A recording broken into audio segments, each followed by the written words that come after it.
The wind in Burlap Ridge, New Mexico territory, was not a gentle thing. It was spring, 1882, but the air carried no scent of blossoms. It carried alkali dust that stung the eyes and a fine, gritty sand that settled in the lines around a man's mouth. The town was a single, raw wound of a street, carved between a livery stable that smelled of ammonia and hoof parings, and a two-story saloon whose false front promised delights the dusty interior could never deliver. This was a Tuesday, market day. The street was choked with noise, not laughter, but the hard, metallic sounds of commerce on the edge of the world. Harness bells jingled a nervous rhythm against the pounding from the blacksmith's forge. Mule skinners cursed their teams with a practiced, weary venom. The air was thick with the competing stinks of hot iron, uncured leather, coal smoke, and the sharp, sour tang of human sweat. Into this cauldron of nervous energy, a single farm wagon pulled to a halt.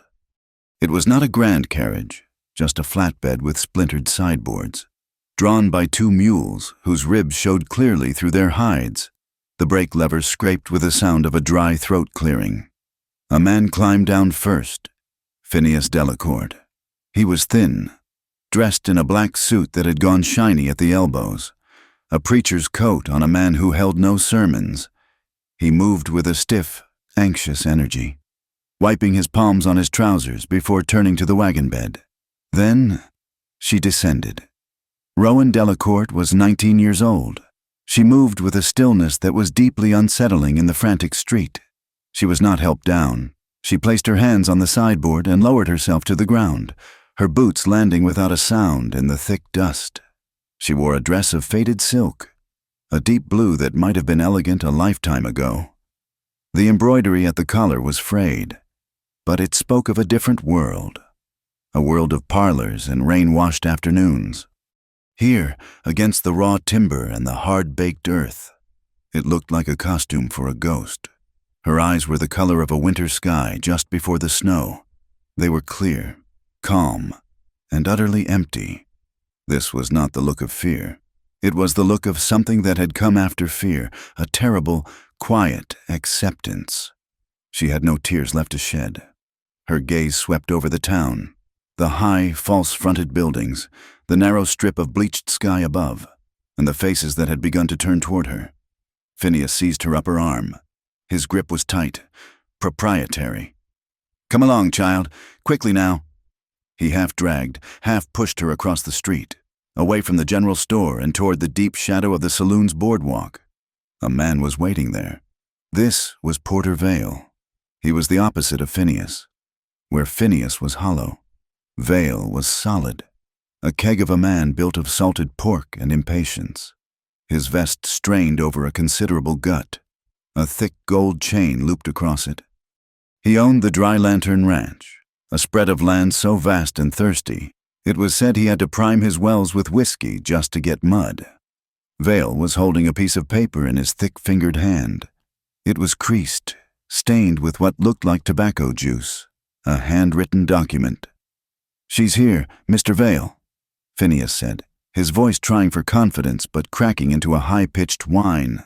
"As agreed, sound of mind and body," Porter Vale grunted. His small, shrewd eyes raked over Rowan. A butcher's inspection. He was assessing her worth, her durability. He looked at her hands, raw and chapped from lye soap and hard work. He looked at her slender neck. His gaze lingered, and a small, unpleasant smile touched his lips. "She's thin," Vale stated.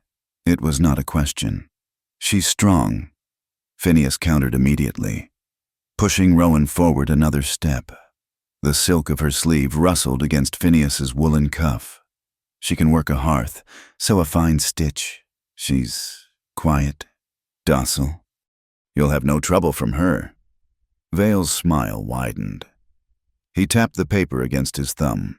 "And the other matter, the one we discussed, the deficiency." Phineas swallowed. The street noise seemed to fade. The blacksmith's hammer paused. A woman across the way, haggling over a bolt of calico, fell silent. The entire town of Burlap Ridge was listening. Phineas Delacourt leaned in, but his voice was a venomous whisper designed to carry. He was creating his alibi, severing his last tie to the girl. "She is Barren," Phineas declared. The word dropped into the street like a stone into a dry well. Barren. A judgment. A final, damning verdict in a land that valued sons above all else.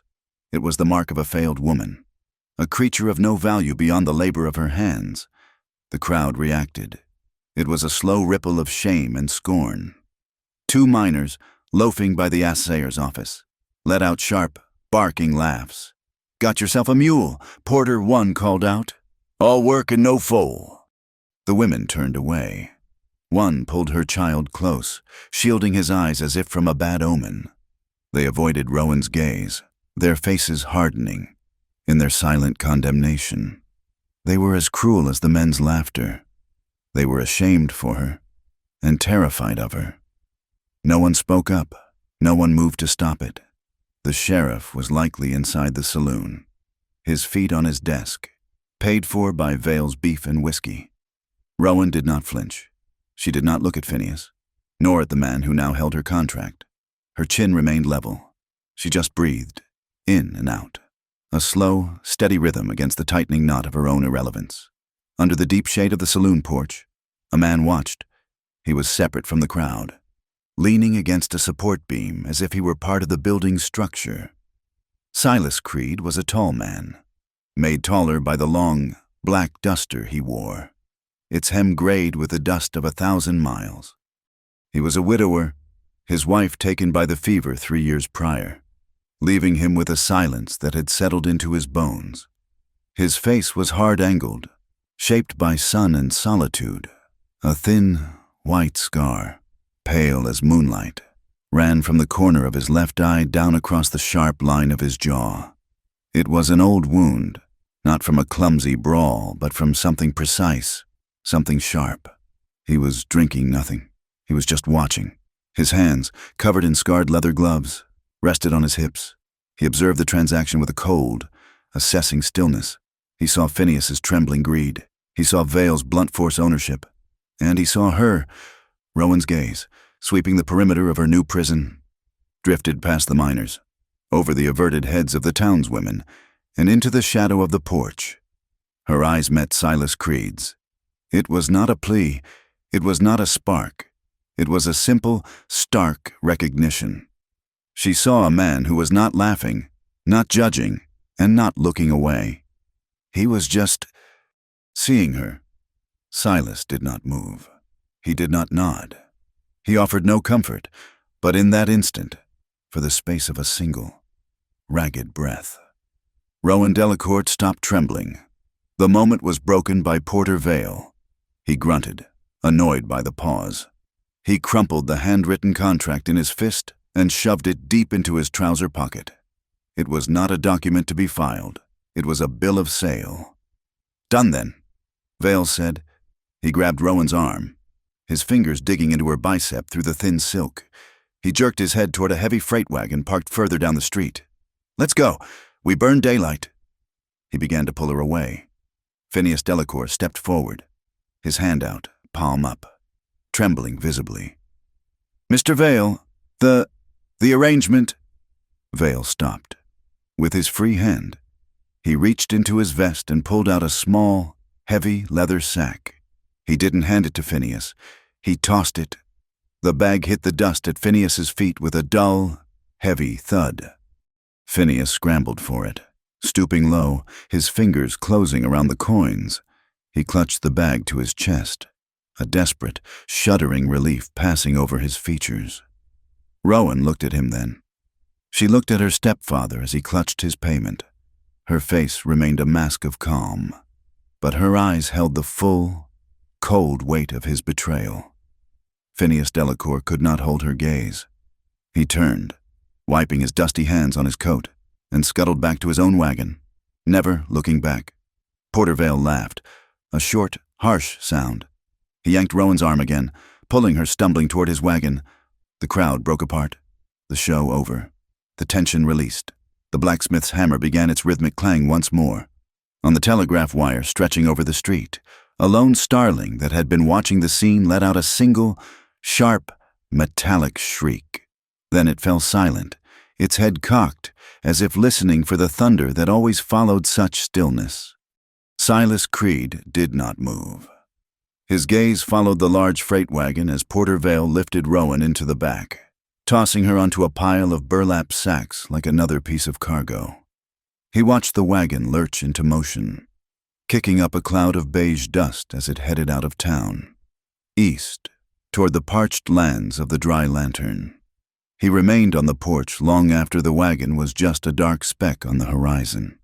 The town returned to its business, the memory of the girl in the blue silk dress already fading, packed away. Silas said nothing. He simply, deliberately, tightened the leather strap on his right glove. He had seen the direction Porter had taken. He had seen the look in the girl's eyes, and in the quiet place where his own grief lived. He made a choice. He did not move to follow. Not yet.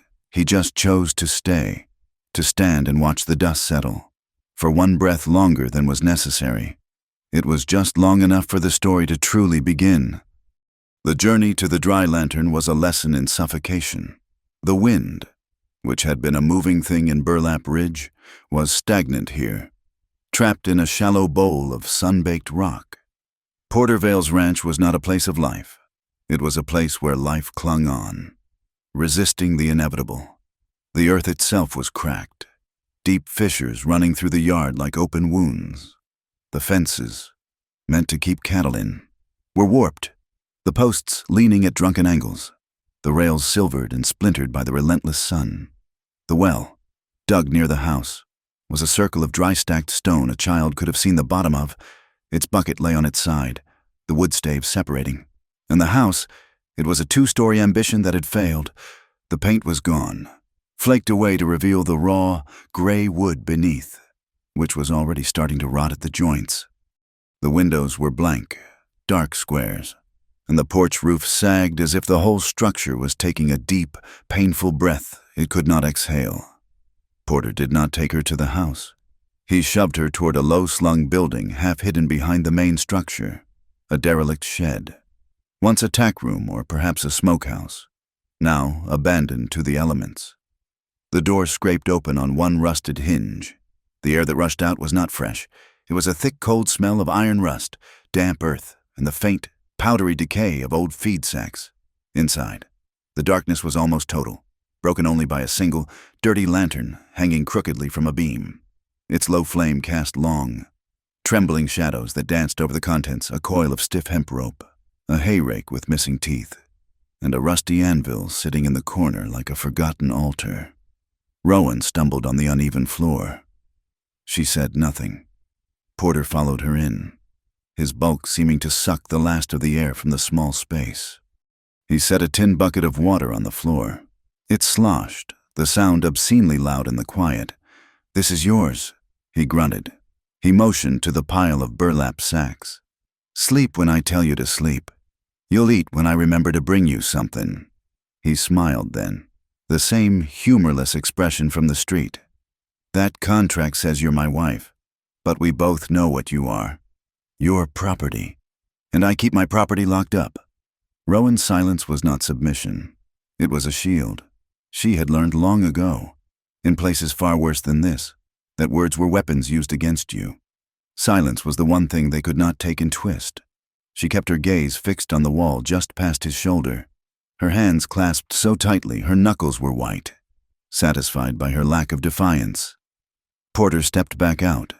The heavy wooden door slammed shut, plunging the shed into near-total darkness, save for the weak, greasy light of the lantern. A moment later, a heavy thud and a metallic scrape echoed from the outside, the sound of a heavy iron hasp being dropped into place. Then, the definitive, final click of a padlock snapping shut. It was the sound of a key turning, the sound of a judgment rendered. 4 hours. Rowan did not move. She sat on the dirt floor, her back against the rough plank wall, and listened. She listened to the skittering of mice in the roof thatch. She listened to the wind picking at the loose shingles, a low, mournful whistle. She breathed in the smell of rust and old, cold ashes. She was 19 years old, and she was buried. The light in the lantern guttered, fought, and died, leaving her in absolute blackness. The cold of the desert night seeped up from the ground, through the thin silk of her dress. It was much later, near midnight, when the first sound of the coyotes began, a series of sharp, yipping cries that escalated into a long, wailing harmony. It was a sound of wildness, of hunger, of a world that existed beyond locks and contracts. It was the signal she had been waiting for. Rowan pushed herself to her feet. She felt her way along the wall, her hands brushing against the splintered wood. She was not looking for a flaw in the lock. Porter was a man of brute force. His lock would be strong. She was looking for a flaw in the building itself. Her fingers found the doorframe. She ran them up and down the gap between the door and the wall. The hasp was on the outside, thick and new, but the door itself was old. The wood around the latch mechanism, the simple iron bar on the inside that was meant to be lifted, was soft, rotted. She had no tools. She knelt, sweeping her hands over the dirt floor, searching. Her fingers closed around something hard and sharp, a piece of wood, a large, thick splinter, perhaps broken from a rotted floorboard. It was as long as her hand, and one end was tapered to a mean point. She stood. She jammed the wooden splinter into the narrow gap where the latch bar rested in its iron catch. She put her shoulder to the door and pushed, leveraging the splinter against the soft wood of the frame. Nothing. The wood was stiff. She tried again, forcing the splinter deeper. She grunted, the first sound she had in hours. The wood splinter bit into the palm of her hand, but she ignored the pain. She wiggled it, scraped it, trying to get purchase, trying to pry the iron bar up and out of its groove. A scraping sound. The wood of the frame was giving way, chipping. She could smell the fresh, damp scent of the torn wood fibers. She worked with a frantic, silent desperation. Her breath came in short, sharp hisses. She felt a new, wet warmth on her hand and knew she was bleeding. The splinter was digging into her own flesh. She paused, switched hands, and continued. Her fingers were numb, bloody, but she did not stop. She pushed, she pried, she scraped. Then, a sudden, glorious pop. The iron bar, its housing compromised, slipped free of the catch. The door gave way an inch, held only by the padlock on the outside hasp. It was enough. The gap was just wide enough for her to see a sliver of the moonlit yard. She put her shoulder to the door and shoved with all her weight. The rotted wood of the frame splintered, the screws of the hasp tearing free from the soft timber. The door burst open with a groan of tortured wood. Rowan did not hesitate. She did not look back. She plunged out of the darkness and into the cold, silver light of the desert night. She ran. She ran past the dark, silent, gasping house. She ran past the dry well. She did not run for the road. Porter would expect that. She ran for the open desert, toward the low, broken hills to the north. Her dress, the faded blue silk, was a liability. It caught on every thorny branch of greasewood. She ripped it free, the sound of tearing fabric loud in the night. She ran on. The ground was not sand. It was a hard, uneven plain of what the locals called honeycomb rock, sharp and vesicular. Her thin-soled town boots were useless. She felt a sharp, searing pain as a rock edge sliced through the leather and into the sole of her left foot. She stumbled, cried out, but pushed herself back up. She kicked the boots off, casting them aside. She ran barefoot. The rocks were merciless. They were like knives, like broken glass. With every step, a fresh, sharp agony. But the pain was a grounding force. It was real. It was not the dead, empty silence of the shed. It was the price of freedom. Blood marked her trail on the pale stones, but she did not look down. She kept her eyes on the ridge, a dark line against the stars. The coyotes were howling again, closer now, but she did not care. They were not the monster she was running from. Miles away, on the narrow, winding trail of Blue Lantern Wash, Silas Creed led his horse, a steady-minded gray gelding named Ash Lantern, pick its own way home. Silas had stayed in Burlap Ridge longer than he intended, waiting for the farrier to finish with a new set of shoes for the gelding. and then waiting again for the apothecary to mix a strong-smelling poultice of comfrey and pine tar for a lame mare back at his homestead. The moon was high and bright, making the path clear, washing the sagebrush in silver and casting deep black shadows in the arroyos. He was tired. The scar on his jaw itched, a sure sign of a coming change in the weather. He was thinking of his own cold hearth, of the silence of his one-room cabin. When Ash Lantern suddenly stopped, the horse didn't just stop. It locked its legs, its head jerking up, ears swiveled forward, nostrils flaring. Silas was instantly alert. His hand rested lightly on the stock of the Winchester in his saddle scabbard. "What is it, boy?" he murmured. He scanned the wash. There was nothing on the trail, nothing but rock and cactus. He looked up, toward the high ground that bordered Vale's property. At first, it was just movement, a flicker of something pale against the dark brush. A deer, perhaps, or a coyote, though the horse usually just snorted at those. Then the figure stumbled out of the shadow of a large mesquite and into a patch of clear moonlight. It was not an animal. It was a person, small, lurching, moving with a desperate, broken gait. It was a woman. He saw the pale glimmer of her hair and the tattered remnants of a dark dress. It was the girl from the street. Silas dismounted in one smooth, silent motion. He pulled the poultice tin from his saddlebag and slipped the strap of his duster from his shoulder. Pulling the heavy coat off, he left his rifle. "Easy, boy," he whispered to the horse, looping the reins around a low-hanging branch. He began to walk toward her, not directly, but in a wide, slow curve. He moved like a man approaching a spooked colt. He made no sudden gestures. He kept his hands visible, away from his body. Rowan did not see him. She was moving purely on instinct, her head down, her body swaying. She was at the very end of her strength. She stumbled over a clump of cholla, fell to one knee, and tried to push herself back up. Silas was closer now. He spoke, his voice low and calm, not much louder than the wind. "Ma'am, easy now." Rowan's head snapped up. Her eyes were wide, black pools of terror in the moonlight. She saw his tall, dark shape, and she recoiled, scrambling backward on her hands and knees, a low, animal sound of fear rising in her throat. She tried to stand again, to run, but her legs buckled. "I'm not him," Silas said. He stopped moving, holding his ground about 10 feet away. He held up the duster, showing his empty hands. "I'm not Porter Vale. I saw you in town. You're safe." Rowan stared, panting, her body vibrating with terror and exhaustion. She saw the scar on his face, illuminated by the moon. The man from the saloon porch, the man who had just watched. She didn't know if he was a threat, but she knew she could not run another step. The last of her adrenaline fled, leaving a cold, hollow void. Her body, pushed past every limit, simply gave up. She swayed, her eyes rolled back, and she collapsed, falling forward onto the rocky ground. Silas was there before she hit the stones. He moved quickly then, covering the last few feet.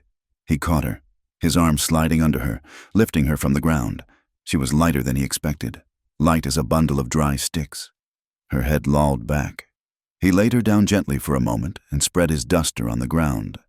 He lifted her again and placed her on the thick canvas, wrapping it around her small, trembling form. Her feet were a ruin, covered in dark, sticky blood. Without a word, he scooped her up. He carried her back to his horse. Ash Lantern snorted at the new, strange bundle, but stood steady under Silas's calming hand. Silas mounted, then settled her sideways across his lap. In front of the saddle, he held her securely with one strong arm, her head resting against his chest. She was unconscious, or close to it, a faint, shuddering breath, her only sign of life. He turned the horse, not toward Burlap Ridge, but north, up the wash, toward the two high, purple-colored mesas that guarded his own homestead. He looked back once, in the direction of the dry lantern, its dark, sagging roofline just visible against the horizon. His face was grim. The high desert wind, which had been worrying at the brush, seemed to hold its breath. It softened, died away, leaving only the sound of a single horse, carrying 2 people, moving steadily through the silver and black of the night. The Creed homestead was not a ranch. It was an anchor. It sat in a high valley, tucked so tightly between 2 towering mesas that the sunset and sunrise were short, intense affairs. The mountains were a deep, bruised purple in the twilight, acting as walls against the rest of the world. The cabin itself was a single, large room, built of thick, dark logs chinked so tightly not a whisper of wind could get through. The entire place smelled of cured wood, dry pine, and the faint, clean scent of juniper smoke. Silas carried her inside. The cabin was warm. A low fire burned in a wide stone hearth that took up most of the far wall. It was a lived-in space, meticulously clean but utterly masculine. A rifle rack held 2 well-oiled guns. A set of worn saddlebags was draped over a chair. There was 1 bed, neatly made, and a single table. He did not place her on the bed. He laid her on the thick bear fur rug in front of the fire, her head resting on a rolled-up wool blanket he fetched from a chest. She was still wrapped in his duster, her body trembling in the sudden warmth. A feverish, deep shuddering that came after profound shock. For a moment, he just looked at her ruined feet. They were caked in drying blood and black desert grit. He moved with a slow, deliberate economy. He stoked the fire, adding another log until the flames leaped high, then hung a kettle of water over the blaze. He returned to her side with a wooden basin, a clean rag, and the small tin of salve he had bought in town. He knelt. Rowan was conscious, her eyes half open, watching him through a haze of pain and exhaustion. She saw his large, gloved hands, the leather scarred and dark. She tensed, a small whimper escaping her as he reached for her. He stopped instantly. He did not speak. He simply held his hand, palm up, in the firelight. Then, slowly, he pulled off his gloves, 1 finger at a time. His hands beneath were broad, calloused, the knuckles prominent, the skin crisscrossed with a map of old cuts and rope burns. They were the hands of a man who worked with stone and timber and iron. He dipped the rag into the basin of hot water, wrung it out, and hesitated. He was waiting. Rowan watched his hand. It did not tremble. It did not clench. It was just there. She gave a tiny, almost imperceptible nod. He began to clean her feet. His touch was impossibly gentle. It was the touch of a man disarming a trap. He washed away the grit and blood, revealing the dozens of small, deep cuts. She flinched when the hot water hit the open wounds, sucking in her breath. But he did not stop. His movements remaining steady and methodical, he worked in silence, his brow furrowed in concentration. When her feet were clean, he opened the tin, the cabin filled with the sharp, medicinal smell of pine tar and comfrey. He dipped 2 fingers into the dark salve and, with the same deliberate care, began to apply it to the cuts, sealing them from the air. The salve was cool, and it numbed the burning agony to a dull throb. He tore the clean rag into strips and bandaged both her feet, wrapping them firmly but not tightly. The entire time, he never once looked at her face. He focused only on the task, on the mending. When he was finished, he stood, retrieved his duster, and shook the desert dust from it before hanging it on a peg by the door. He took a second wool blanket from the chest and draped it over her, tucking it around her shoulders. He crossed to the table, took a piece of charcoal from a small tin, and found a clean pine shingle. He sat, his back to her, and wrote. The sound of the charcoal scratching on the wood was loud in the quiet room. He stood, walked back to the hearth, and placed the shingle on the floor beside her, where she could read it in the firelight. Then he walked away, sitting in the hard-backed chair by the table, and began cleaning his rifle, giving her the dignity of his distance. Rowan turned her head. The letters were large, blocky, and slightly unsteady. The hand that wrote them was immensely strong, used to an axe handle or a hammer, not the delicate work of a pencil. "You're safe." She stared at the words. 2 words. They were more real than the stone of the hearth, more solid than the roof above her. She read them over and over until the firelight blurred. She clutched the edge of the wool blanket, pulled it to her chin, and for the first time since Phineas had pulled her from the wagon, she closed her eyes and fell into a deep, dreamless sleep. She awoke to gray light. The cabin was filled with a soft, pre-dawn chill. The fire had burned down to glowing embers. She was disoriented, the memory of the shed rushing back, and she sat up with a gasp, her heart pounding. She was alone. No, not alone. Silas was asleep in the chair by the table, his head tilted back against the wall, his arms crossed over his chest. He had not taken the bed. He had stayed in the chair, a silent guardian, all night. Relief washed over her, so potent it left her weak. She looked down at her feet. They were neatly bandaged. The pain was a dull ache, no longer the sharp, searing fire of the night before. She saw the pine shingle next to her. "You're safe." She remembered something. A girl, years ago, back east, a friend from a brief, happy time, who had a brother who could not hear or speak. They had taught Rowan their language, a secret, silent way of talking. Her fingers felt stiff, clumsy. She waited. She watched the light slowly change, from gray to a pale, watery yellow. Silas woke as the sun's first ray touched the window. He did not startle.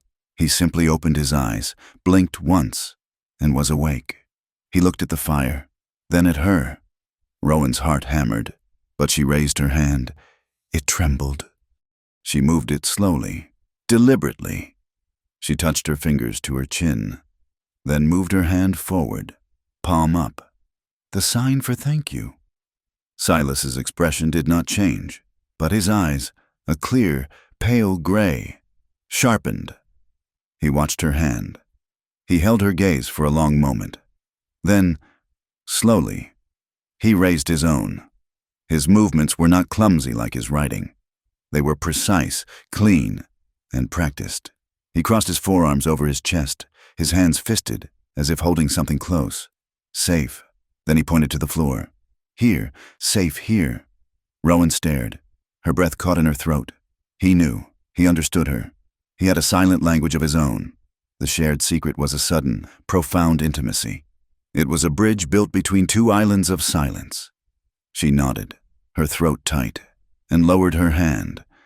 Silas stood, stretched the stiffness from his back, and began to move about the cabin. He rebuilt the fire, hung a pot of coffee, and set a heavy iron skillet on the embers. He moved with the same quiet efficiency as when he had tended her wounds. He brought her a tin cup of water, and she drank, the water cool and sweet from his well, not the alkali-tainted water of the dry lantern. They ate in the same comfortable silence. It was not much, a thick, dry cornbread, hardtack biscuits, and a small pot of beans he'd warmed from the night before. He handed her a plate, then served himself. Rowan noticed he'd given her the thicker, center-cut piece of the cornbread, the part least likely to be burned. He sat at the table, his back partially to her, and ate without looking at her, granting her the privacy to eat without feeling like an animal being watched. The day passed. The rhythm of the homestead was slow and soothing. Silas went out, and Rowan heard the steady thunk of an axe splitting wood. She heard him murmur to his horse, the sound a low, comforting rumble. He came back in, checked her bandages without a sign, and then sat at the table, mending a piece of tack, his large hands working the leather and needle with surprising dexterity. Rowan stayed by the fire. She felt the tension drain from her shoulders, one vertebrae at a time. The cabin was a sanctuary. The smell of pine and coffee, the steady sound of his work, the absence of angry voices or the clang of a lock. It was a world away. Night fell again. The second night. Fear prickled at her. Night was when Porter would hunt. Night was when the shed door was locked. Silas seemed to sense it. He finished his work, put the tack away, and stood by the open cabin door, looking out at the new stars. He didn't invite her. He just stood there, a tall silhouette against the deepening blue. Rowan pushed herself up, her bandaged feet protesting. She limped to the doorway. Standing a few feet behind him, the air was cold, crisp, and smelled of the high country pines. They stood like that for a long time, just breathing the night air. The homestead was utterly quiet, cradled by the dark mountains. Suddenly, Silas stiffened. He raised one long arm and pointed, his finger outstretched, toward the black velvet sky above the opposite mesa. Rowan followed his finger. At that exact moment, a streak of brilliant white light tore across the sky. A shooting star, impossibly bright, leaving a ghostly trail of light that faded almost as soon as it was born. Rowan gasped. It was a small, sharp sound. The first vocal noise she had made in his presence. It was so beautiful, so sudden, so free, and the tightly wound coil of control she had held inside her for months. Through the betrayal, the sale, the shed, the escape. It snapped. A hot tear slipped from her eye, tracing a path through the grime on her cheek. It was followed by another, and another. She did not sob. She did not make a sound. She just stood in the doorway, her shoulders shaking as the tears fell, hot and fast. They were not tears of fear or sadness, but of a strange, painful relief. It was the crying of something that had been frozen solid and was finally, agonizingly, beginning to thaw. Silas lowered his arm. He did not turn. He did not touch her. He did not speak or sign. He just stood beside her, a silent witness. He continued to look up at the sky where the star had been. Rowan, glancing at him through her blurred vision, saw the firelight from the cabin catch the wet track of a single tear as it carved its own path down his weathered cheek, crossing the pale, white line of his scar. They stood there in the cold, their shared, silent tears a communion, the kind that did not ask for comfort but simply acknowledged the wound. From the small, sturdy barn built against the side of the mesa, Ash Lantern let out a long, contented sigh, the sound of a horse breathing evenly in its sleep. It was the sound of a safe harbor, the sound of a home. 4 days. For 4 days. The Creed homestead was a world unto itself, suspended in the amber of the high desert sun. The peace was a fragile, crystalline thing, and they both moved carefully, afraid to shatter it. Rowan's feet, bound in Silas's clean rags, began to heal. The fire of the cuts subsided to a dull, manageable ache. She could walk, slowly, limping across the cabin's smooth wooden floor. She spent the first day in the chair by the hearth, watching him. He moved with a purpose that was as steady as the mountains. He reset the stones of the fire pit. He rewrapped the handle of his splitting maul. He did not ask her for anything. On the 3rd day, she found a small crate of dried herbs on his shelf, sage and lavender, bundled and hung the previous fall. She took them down, her hands moving with a remembered rhythm. She sat on the porch step, the weak spring sun on her shoulders, and began sorting them, stripping the fragrant leaves into a wooden bowl. The scent was clean, earthy, a perfume of survival. Silas was at the barn, the small structure, built of pine and smelling of horses and hay, had a heavy door whose hinges had begun to pull from the frame. He was resetting them, his movements economical and strong. Rowan watched the rhythmic rise and fall of his hammer. Each solid, metallic thunk was an answer to the chaos of her escape. Thunk, you are safe. Thunk, this is real. Thunk, this wall will hold. They existed in this shared silence. The quiet was no longer an absence, but a presence. It was a space they were building together, a buffer against the howling world. On the 4th day, the peace broke. It was broken by the dogs. Silas kept 2, a mix of hound and something leaner, tougher.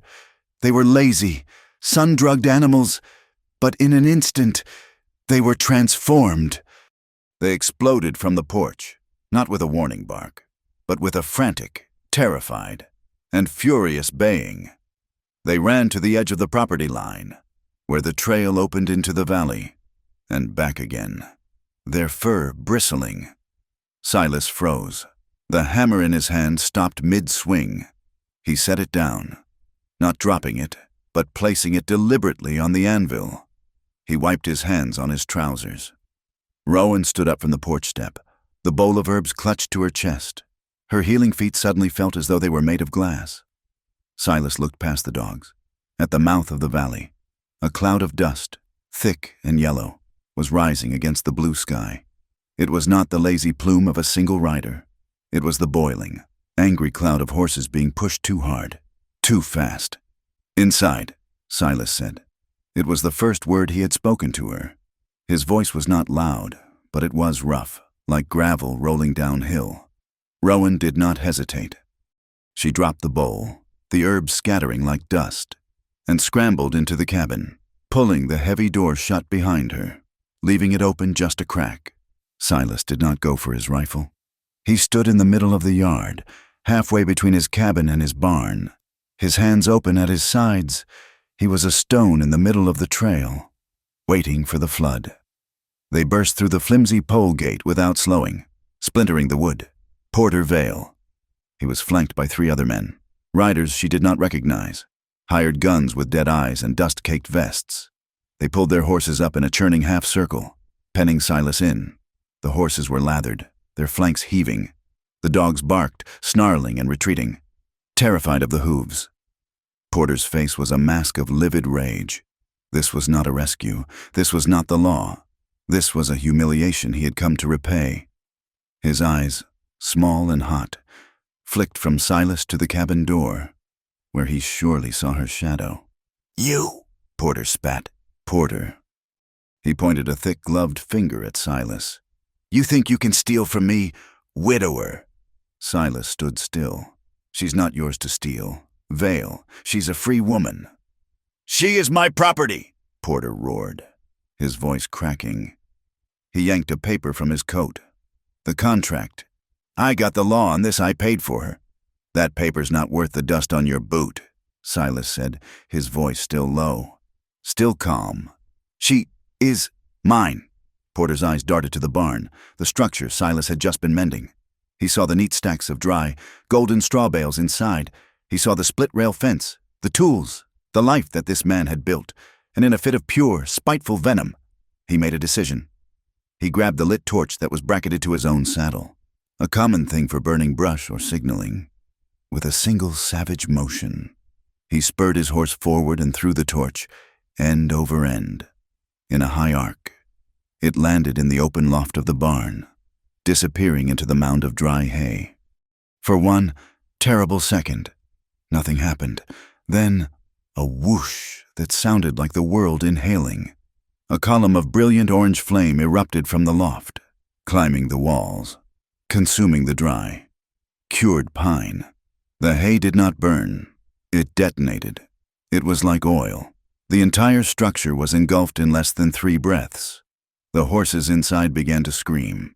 It was a sound of pure, high-pitched terror that cut through the roar of the fire. "No!" Silas bellowed.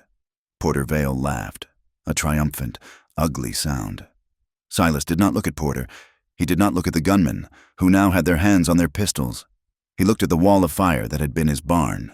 He ran. He plunged directly into the inferno, disappearing into the blinding smoke and flame that was now pouring from the main door, from the cabin. Rowan saw it all. She saw the torch.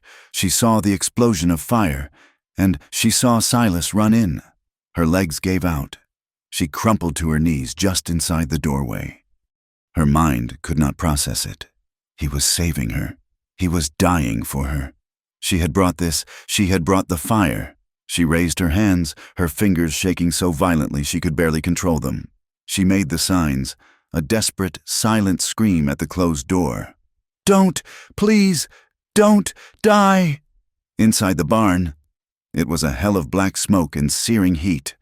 Silas pulled his shirt up over his mouth, his eyes streaming. The air was unbreathable, a thick, toxic soup. The horses were mad with terror, kicking at the stalls. Ash Lantern, his gray gelding, was rearing, his eyes white. "Easy, boy, easy," Silas roared, his voice swallowed by the flames. He smashed the latch on the stall door with his boot. He grabbed the horse's mane, pulling, dragging him. The lame mare in the next stall was shrieking. Trapped. A heavy crossbeam from the loft, its center eaten through by the fire, groaned, crackled, and then collapsed in a shower of sparks, blocking the way he had come. The back gate. Silas scrambled, pulling the frantic gelding, his skin feeling as though it were frying. He got to the smaller back gate, a simple fenced-off corral, and smashed the wooden bar. He slapped Ash Lantern on the rump, sending him stampeding out into the yard, a streak of gray terror. He turned. The mare. The smoke was so thick he could not see. He could only hear her. A horrible, choking scream. He pushed his way back, deeper into the barn. The roof was groaning, preparing to collapse. Outside. Porter and his men had backed their horses away from the rolling, convective heat. The fire was a living thing now. A monster they had unleashed. "Forget the widower, he's dead," one of the gunmen yelled, his voice tight with fear. "Let's find the girl." "He went back in," Rowan whispered, her face pressed to the crack in the door. She saw Ash Lantern burst free, but Silas was not with him. He had gone back. Porter's curses were lost, stolen by the deafening roar of the fire. He was yelling at his men, but the sound was insignificant. The fire was the only voice now. Rowan stared at the back gate, a small, dark square against the pulsing orange light. Waiting, pleading. The gate burst open. Silas staggered out, not walking, but falling. He was half carrying, half dragging the lame mare. The horse's mane was smoking. Silas was coughing, a deep, racking sound that tore him apart. He got the horse clear of the gate just as the main roof of the barn collapsed inward, sending a volcano of sparks and embers hundreds of feet into the sky. He shoved the mare to safety. Then his legs buckled. He fell to his hands and knees, his body heaving, trying to pull air into lungs full of soot. He knelt there, a silhouette against the inferno he had created. His head bowed. Rowan moved. She forgot Porter. She forgot the gunman. She forgot her own fear. She threw the cabin door open and ran. She ran barefoot across the yard, the healing cuts on her feet forgotten, the ground hot beneath her. She reached him as he swayed, about to fall flat. She did not try to lift him. She threw her arms around his shoulders from behind, bracing him. She pressed her face against his soot-covered back, holding him upright, her small weight an anchor against his collapse. He coughed, a terrible, wet sound, and turned his head. His face was black, streaked with sweat. His eyebrows were gone. Rawa moved around into his line of sight and knelt in front of him, in the smoke, in the searing heat. She put her hands on his shoulders. He looked at her, his eyes red-rimmed and streaming, but clear. He was seeing her. She leaned in until her forehead rested against his, forehead to forehead, her skin, cool and pale, against his, scorched and blackened. She just breathed, trying to will air back into him. He shuddered, a long, violent tremor, and his own hands came up, not to hold her, but to grip her forearms, holding onto her as the only solid thing in a world that had dissolved into fire. Porter Vale and his men watched, stunned. The heat from the fire was rolling back at them, a physical wave, the sheer, suicidal bravery of the man, the sudden, fierce appearance of the girl that had broken the narrative. One of the gunmen, his nerve gone, let out a yell. "This ain't worth it, Porter. The whole valley's gonna see this smoke." He wheeled his horse, digging in his spurs, and fled back the way he had come. The second man looked at the third. The advantage was shattered. The balance of power, which had been 4 guns against 1 man, was now 2 men and an enraged rancher against a pillar of fire, and 2 people who refused to die. They hesitated. They looked at Vale, waiting for an order he could not give. And then, a new sound. A hiss. A single drop of rain hit the hot dust at Rowan's knee. Then another, a slow, sparse, impossible rain began to fall, pattering against the inferno, hissing on the hot stones. It was not enough to stop the fire, but it was a promise. It was the sky, intervening. Porter Vale stared at the rain, then at the 2 figures kneeling in the smoke, and then at his 2 remaining, faltering men. He was defeated. He let out a wordless cry of rage, pulled his horse's head around, and galloped away, his men scrambling behind him. They left. Rowan and Silas did not move. They knelt in the smoke and the cinders and the first hesitant drops of rain, forehead to forehead, listening to the sound of the barn, and their life collapsing into ashes behind them. The rain that had promised intervention turned into a cold, steady drizzle, lasting through the night and into the gray, weeping dawn. It was a mournful sound, hissing on the hot ashes of what had been the barn. By morning, the fire was out. All that remained was a black, skeletal frame. The upright timbers, charred and brittle, pointed to the sky like accusing fingers. The smell of wet soot and burned horsehair was a thick, gagging presence in the valley. The lame mare stood huddled against the far wall of the corral, trembling, but alive. Ash Lantern was gone, likely fled to the high country, but he would return. Inside the cabin, the air was thick with the smells of smoke, salve, and the sharp, metallic tang of blood. Silas was on his cot, the one he had insisted she take. He was shirtless. He had fought her on it, but the smoke and cinders had melted his shirt to his skin in places, and she had been forced to cut it away. His shoulders, back, and arms were a map of angry red burns, punctuated by dark, weeping blisters. He was breathing, but each breath was a slow, painful rasp. His throat was raw, his lungs full of the barn's ashes. Rowan, who had been a ghost for 4 days, was now a field nurse.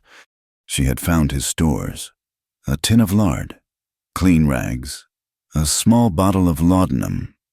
She had washed him, her touch methodical and impersonal, her face set in a mask of concentration. She worked with a quiet, practiced hand. This was not new to her. She understood, in a way he could not, the intimate mechanics of pain. She dipped a clean strip of linen into the cooling salve she'd made of lard and crushed sage leaves. He flinched as she laid it across a particularly bad burn on his forearm. His whole body tensed, a silent testament to the agony. She paused, her hand hovering over his arm. "Thank you," she whispered. The words were almost inaudible, dry and cracked, as if her voice was an old, unused tool.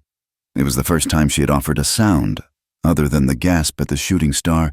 Silas did not, perhaps could not, answer. The smoke had scoured his throat raw. He just turned his head on the pillow, his pale gray eyes, bloodshot and raw. Looking at her, he gave a single, slow nod. She went back to work.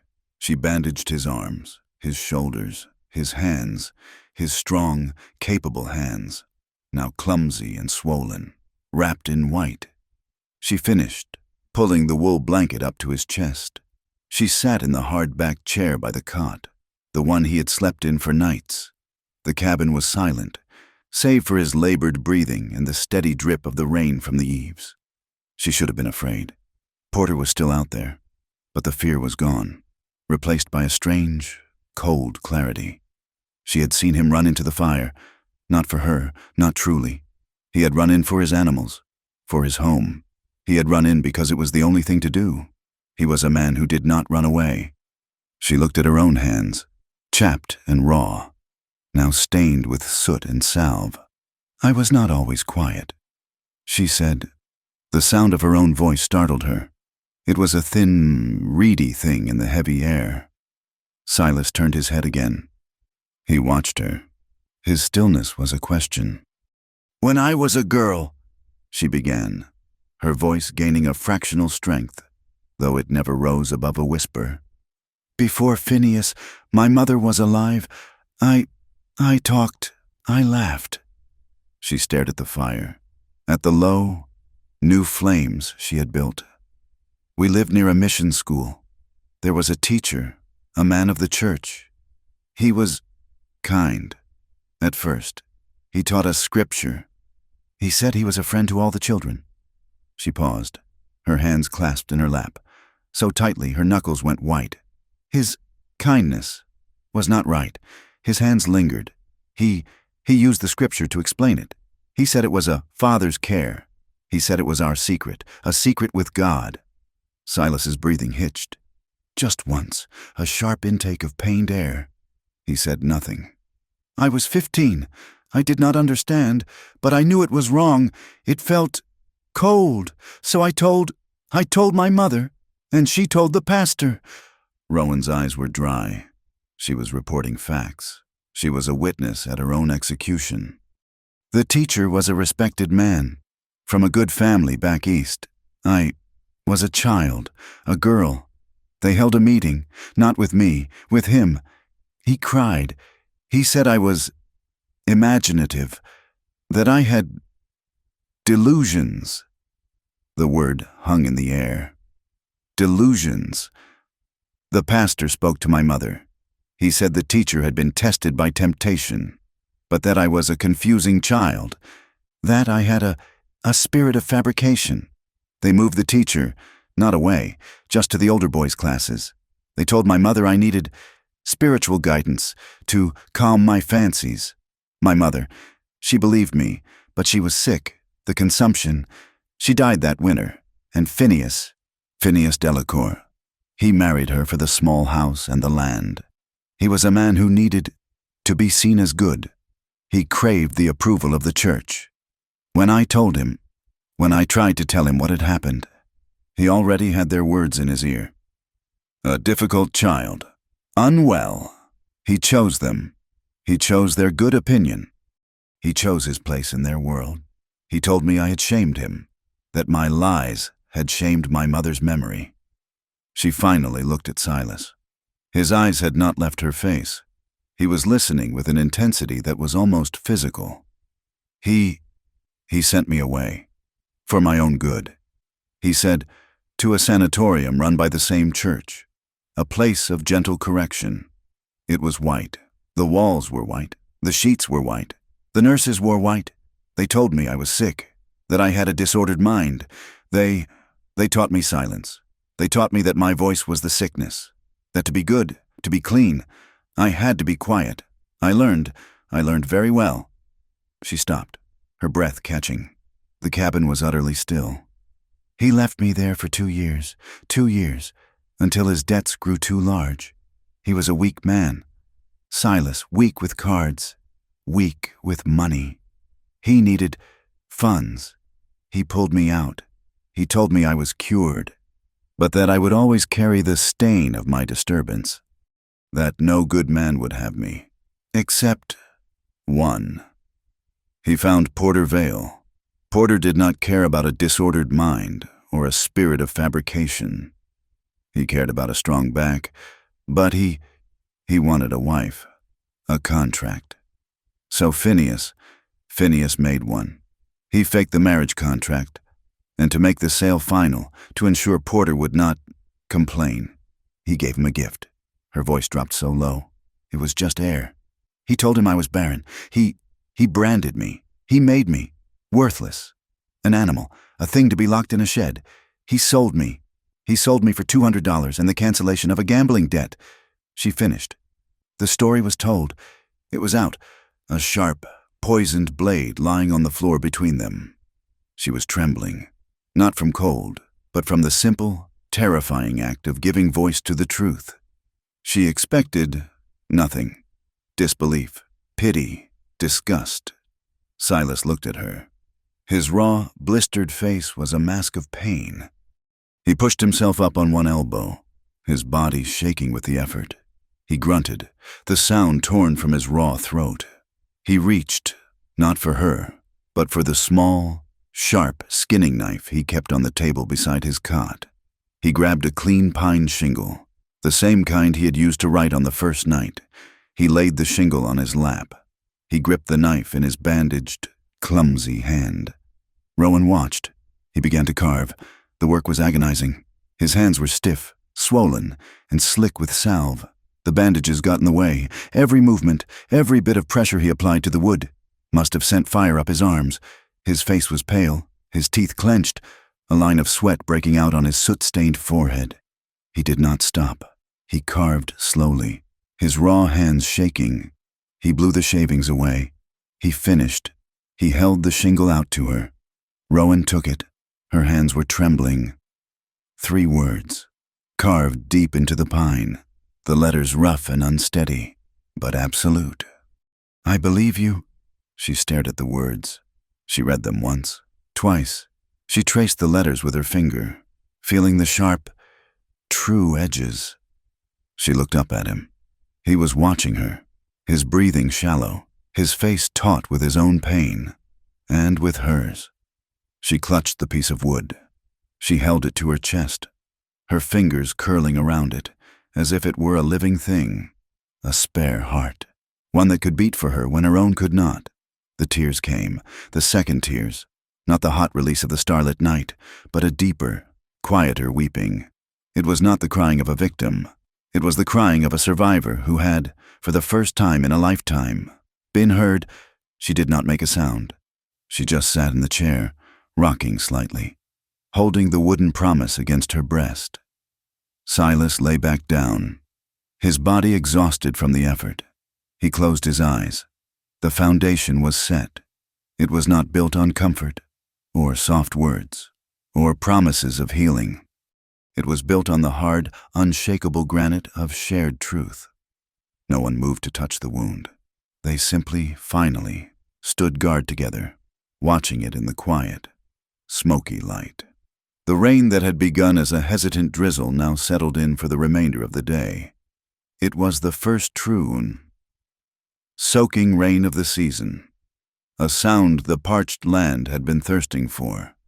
It was not a violent storm, but a steady, drumming murmur on the cabin's roof shingles. Each drop that struck the eaves and ran down the glass of the single window was like a slow, steadying heartbeat. The world outside the cabin was reduced to a gray, weeping watercolor. Inside, the fire was the only sun. It cast a warm, flickering gold over the log walls and the smooth, worn floor. Silas was better. The raw, rasping quality of his breathing had eased, though his voice was still a shredded whisper. His burns were beginning to heal, tight and pink under Rowan's salves. He was sitting at the small table, his bandaged hands resting, palms down, on the wood. He was watching the rain, but his attention was elsewhere. It was fixed on her. Rowan moved with a new, quiet purpose. The cabin, which had been his, was now theirs. She had taken his spare shirt, the one he wore for town, from a peg. It was damp from the smoky air of the previous night. She held it up to the fire, turning it slowly, letting the dry heat chase away the chill. She was standing near the hearth, the firelight catching the auburn strands in her brown hair. Her hands moved over the rough cotton fabric, smoothing a wrinkle, turning a cuff. Her fingers, unconsciously, found a place on the shoulder where the seam was frayed, the threads pulling loose from years of wear. She stopped turning the shirt. Her thumb began to stroke the frayed seam, back and forth, back and forth. A small, repetitive gesture of care, of mending. Silas stood up from the table. He moved without a sound, his stockinged feet silent on the planks. He stopped an arm's length away from her. He did not reach out. He did not speak. He just stood, waiting. He was close enough for her to feel the heat radiating from his body, a heat that had nothing to do with the fire or his burns. He was waiting for a sign. In his world, a man did not take, a man did not assume. He had seen what taking looked like. He would not be that man. Rowan felt the shift in the air. She felt his presence at her back, her hand stilled on the frayed seam. She held her breath for a long, aching moment. Then, slowly, she turned. He was right there, taller than she realized. The firelight carved his face into stark planes of light and shadow, softening the raw. Red burns on his cheeks, but deepening the old, white scar. His pale gray eyes, no longer bloodshot, were fixed on her. They were clear, patient, and held a question he would not allow his lips to form. She did not step back. She did not look away. Her gaze dropped, just for a second, to his bandaged hands. They were resting at his sides, held slightly away from his body, open, not in fists, not in supplication, just open. Rowan raised her own hand, the one that had been stroking his shirt. It was small, chapped, but clean. She hesitated, her fingers trembling in the air between them. This was a chasm wider than the valley. It was the space between his life and her choice. Then she moved. She bridged the gap. She didn't grab his hand. She simply, lightly, rested her fingertips on the back of his, where the rough linen of the bandage met the warm, exposed skin of his wrist. His skin was hot, rough, honest. The contact was a shock, like a spark from a flint. His breath hitched. Her own caught in her throat. His eyes held hers. The silence in the cabin was deafening, broken only by the rain and the crackle of the fire. The look that passed between them was longer than any conversation. It was a history, a plea, and an answer, all in one. Silas, his gaze locked on hers, slowly raised his other hand, his left hand, the one less badly burned. He did not touch her. He moved his hand to the space in front of his chest. His fingers, clumsy with bandages, formed a sign. He opened his hand, palm flat over his heart, then drew it away, closing it slightly. If you want. It was not a demand. It was not even a request. It was permission. It was an offering. He was giving her the power, the choice that had been stolen from her by every other man she had ever known. Rowan felt the place in her chest where she held the wooden shingle. I believe you, tucked inside her dress. It was a solid, warm thing. She gave a single, slow, deliberate nod. Yes, they moved at the same time, but with infinite, agonizing slowness. They were afraid to break the spell, to shatter this fragile, impossible thing. He did not pull her. She did not rush. They simply leaned into the small space that separated them. He did not kiss her. He rested his forehead against hers. Rowan closed her eyes. Her senses were overwhelmed. His breath, when it came, was warm on her cheek. It smelled of coffee and smoke and the faint, sweet scent of the cornbread they had eaten for breakfast. Her own breath mingled with his, carrying the scent of the rain she'd tasted on her lips when she fetched the water. He smelled of pine. For a long time, they just stood there, foreheads touching, breathing each other's air. His hands, still open, came to rest on her waist. He did not pull her close. He just held her.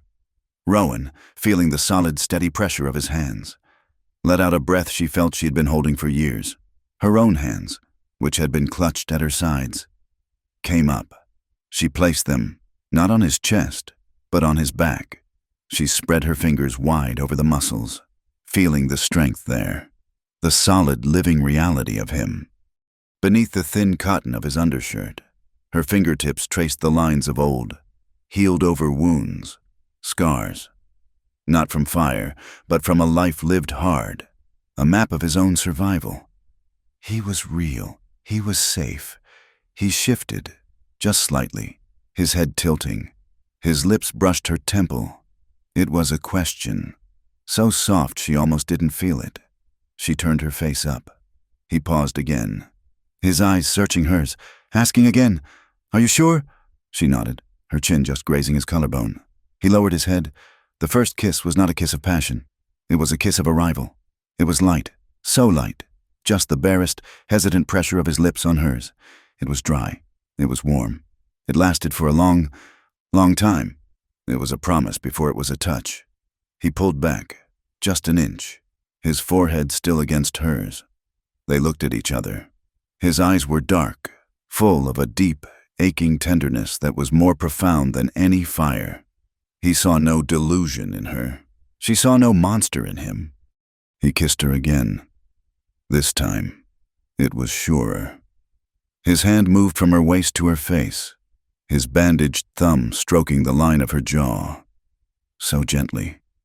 Her lips parted, just slightly, in a quiet sigh. The kiss deepened, but it remained slow. A conversation, a discovery. There was no hurry. They had the rest of their lives. He broke the kiss, but kept her close. He looked at the wool blanket and the bear fur rug, warm and inviting by the fire. He looked back at her, and his eyes asked the final question. Rowan did not answer with a sign. She simply took his bandaged hand, the one she had first touched, and laced her fingers through his. She led him the 2 steps to the hearth. They lay down, not on top of each other, but side by side, facing each other on the warm wool. He pulled the second blanket over them, tucking it around her shoulders, shielding her from the cold draft by the floor. He did not undress her. She did not unbutton his trousers. This was not about flesh. It was about something far more naked. He held her. He simply held her. His arm was a solid, warm weight across her waist, pulling her securely against his chest. She rested her head in the hollow of his shoulder, her hand flat against his heart. She could feel it beneath her palm. Thump, thump, thump. It was as steady as the rain on the roof. She felt his lips move against her hair, and she heard his voice, a raw whisper. Say her name, just that. Rowan. She burrowed closer, her own hand tracing the line of his collarbone, her fingers tangling with his on the blanket between them. They did not speak again. They did not need to. They lay in the golden light of the fire, their limbs intertwined, their breathing falling into the same slow rhythm. It was a connection far deeper than a physical act. It was two hands, clinging to each other in the dark. It was the silent, documented opening of two hearts that had been locked shut for a lifetime. Outside, the rain murmured its blessing on the roof. Inside, the silence in the cabin, the one that had been lonely, then shared, then broken, had finally changed its name. It was called Us. The fire was out, but the valley smelled of its ghost. The rain had stopped, leaving the air washed clean, sharp and cold. In the cabin, a new, domestic rhythm had established itself. It was the rhythm of mending. Silas, his hands and arms still clumsy in their white linen bandages, sat at the table, meticulously oiling the metal parts of his tack, cleaning away the soot and grime. His movements were slow, pained, but deliberate. He was reclaiming his life from the ashes, one piece of leather and steel at a time. Rowan was not sorting herbs. She was not mending his shirt. She was at the other end of the table, a barrier of pine between them that had become a shared workspace. She had Silas's ledger book, the one he used for logging feed and cattle prices. She had his inkwell and his one good pen. She was writing. Her hand, which had once been raw and chapped, was steady. Her penmanship was clear, elegant and devoid of emotion. It was the script of a person educated in a different world, a world of rules and logic. She was not writing a plea. She was writing an indictment. She wrote 3 letters. The first was to a woman in Santa Fe, a Miss Maeve Lowry, a former teacher from the mission school who had been dismissed for asking too many questions on Rowan's behalf. It was a short, factual letter, an alert. I am alive. I am safe. The man I spoke of, his allies, have acted again, but I am no longer silent. The second was to the territorial court in Santa Fe. It was a formal deposition, a narrative of events. She listed dates. She named Phineas Delacourt. She named Porter Vale.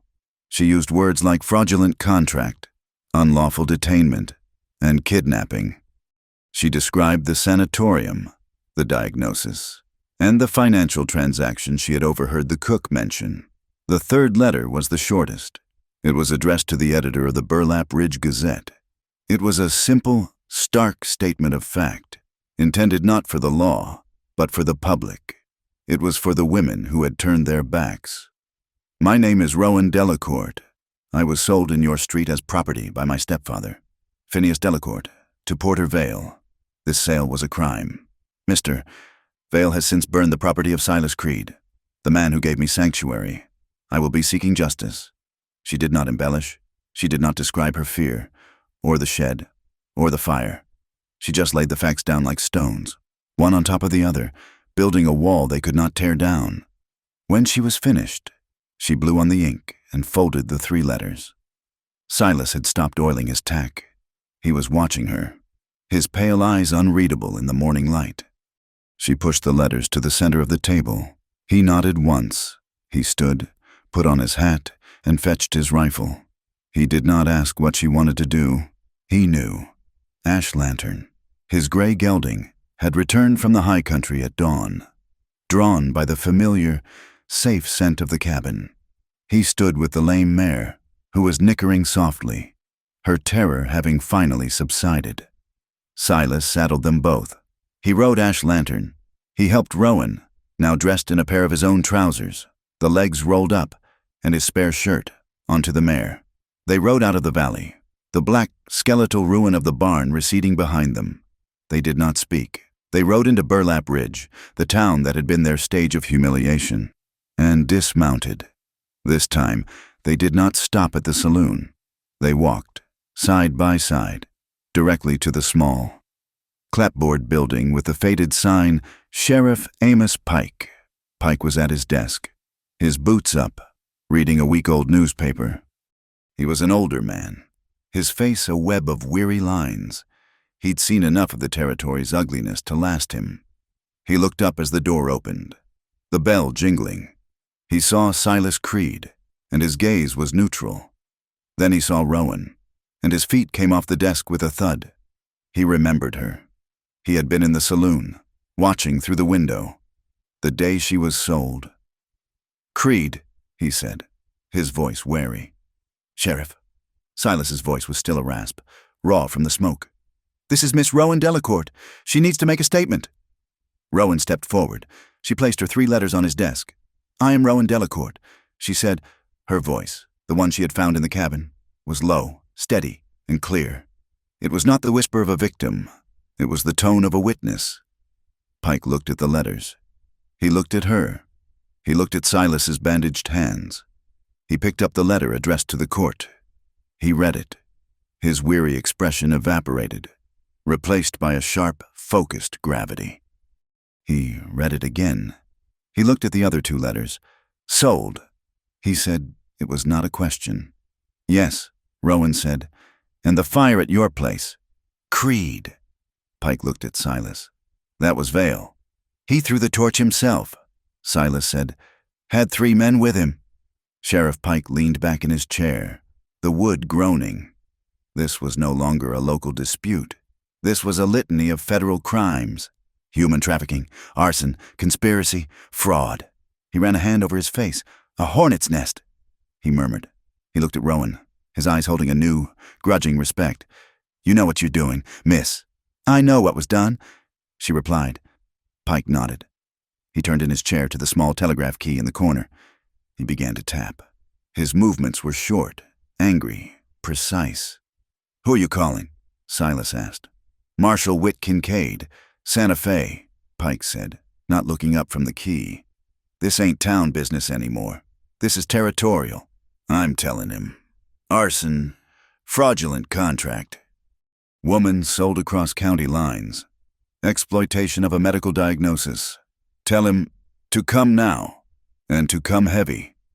The news hit Burlap Ridge like a second, invisible fire.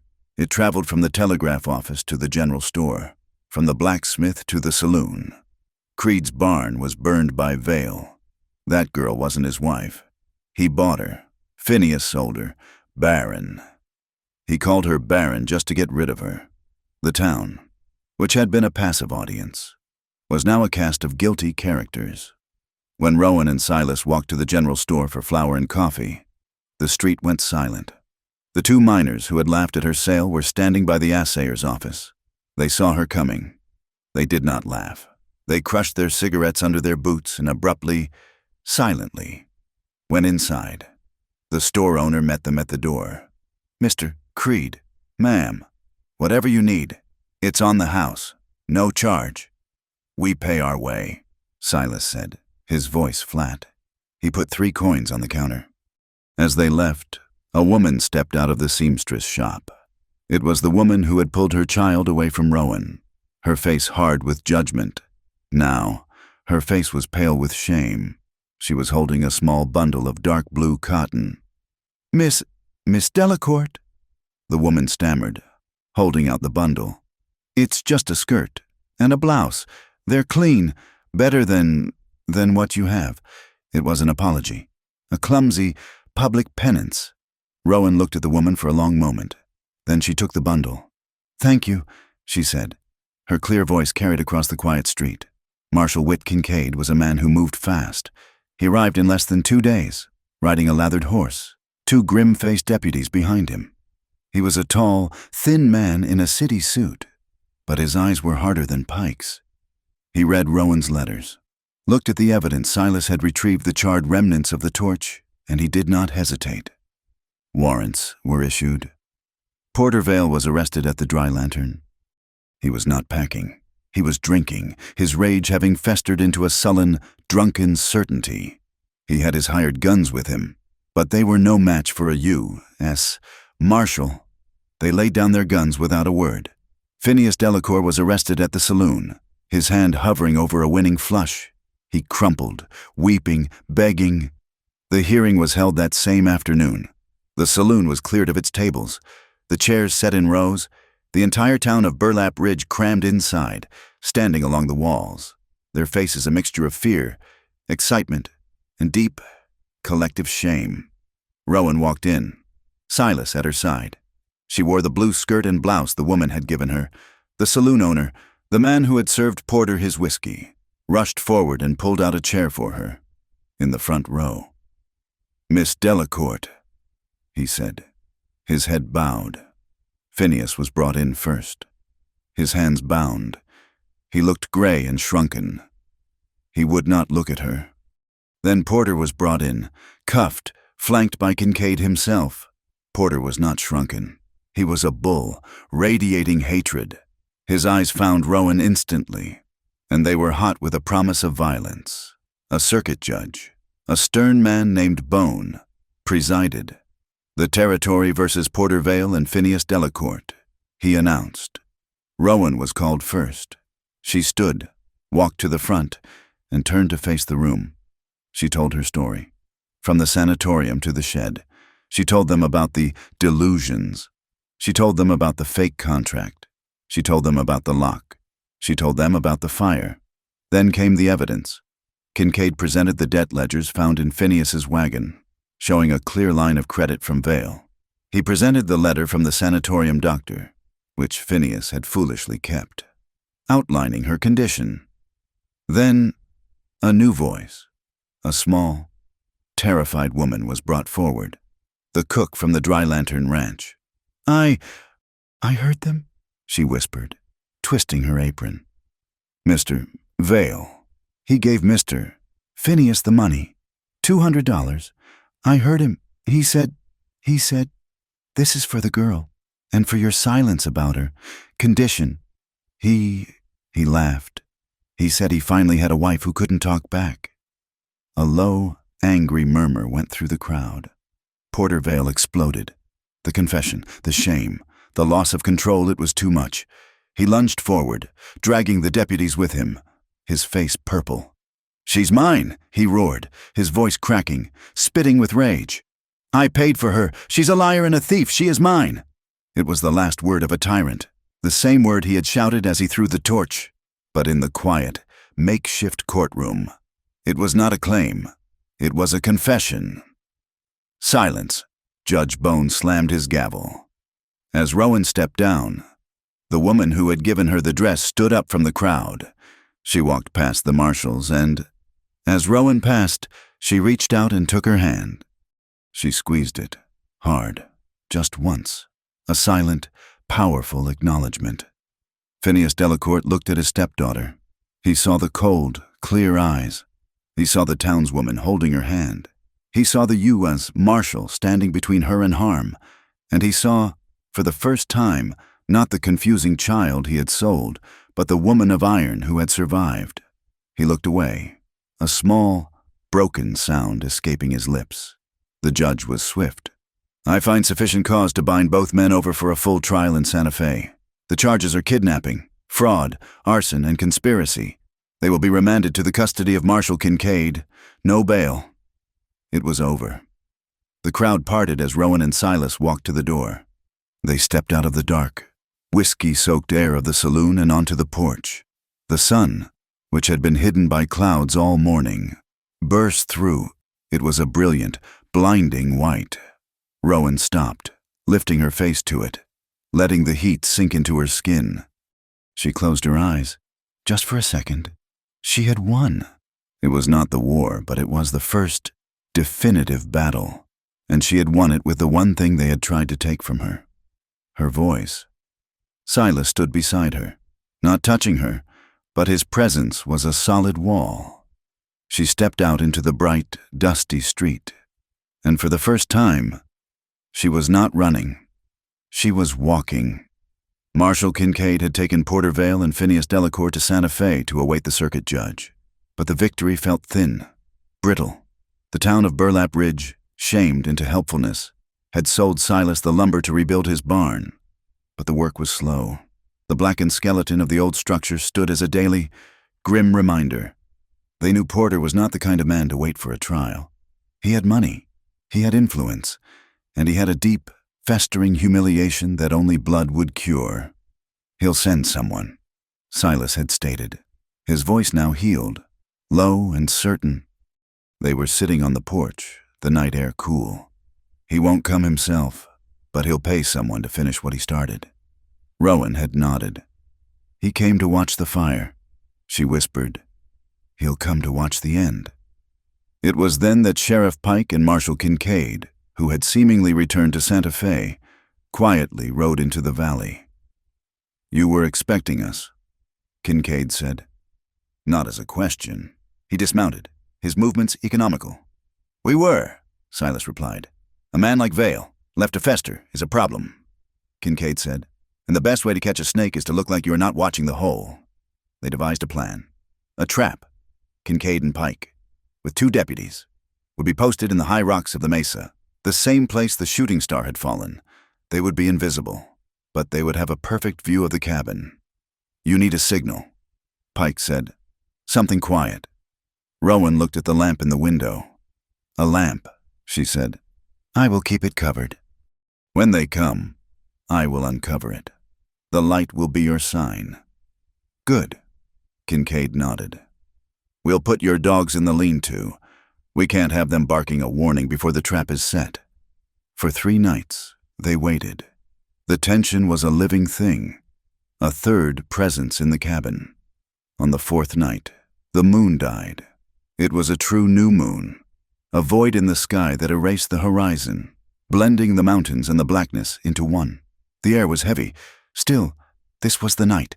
Inside the cabin, the fire was burned down to low, red coals, offering just enough light to see shadows, but not enough to illuminate the corners. Rowan had made her own preparations.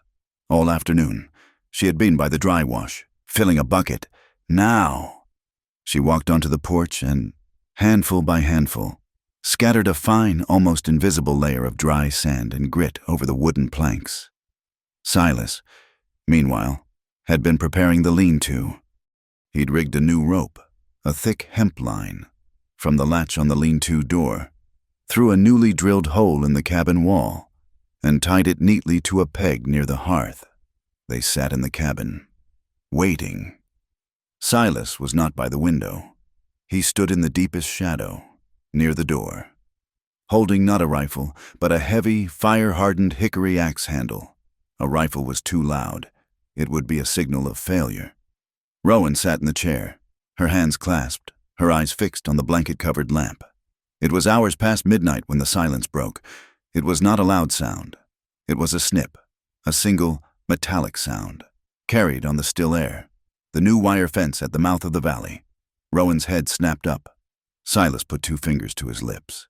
He let out a short, 2-note whistle, the perfect, piercing call of a high-desert hawk. From the corral, Ash Lantern, the gray gelding, answered. It was a sound of panic, a high-pitched, frantic neigh. Silas had trained him. That whistle meant predator. The horse began to run, kicking the corral fence, the thud, thud, thud of his hooves, a sudden, violent drumbeat in the dark. The mare joined in, her whinny a terrified echo. The chaos from the corral was the perfect distraction. The men who had cut the wire would think the horses were just now sensing them. They would think they still had the element of surprise. Rowan moved. She ran to the window, pulled the heavy blanket away, and exposed the single, steady, yellow square of light. She stepped back, her heart hammering against her ribs, and took her place near the hearth. The signal was given. The trap was set. They heard the footsteps, quick and low, on the packed earth. Then, the sound they were waiting for. Scrunch, husk! The sound of a heavy boot slipping on the sanded porch. The first man cursed. A low, guttural sound. He had been expecting silence. He froze. Inside, Rowan heard it. She grabbed the shotgun Silas kept by the wall, but she did not aim it. She held it vertically and slammed the heavy wooden butt against the floorboards. Thump! It was a signal. On the porch, the man outside, hearing the sound, panicked. He threw his full weight against the door. The door, which Silas had simply latched, but not barred, burst open. A large shadow lunged into the room. A man silhouetted against the dark, his eyes straining to adjust from the pure blackness outside to the low, red glow of the embers. He was expecting to be met with gunfire. He was met with silence. Silas, standing beside the doorway, not in front of it, moved like a panther. As the man stumbled forward, Silas grabbed the arm that was reaching for a pistol, twisted it, and stepped behind him.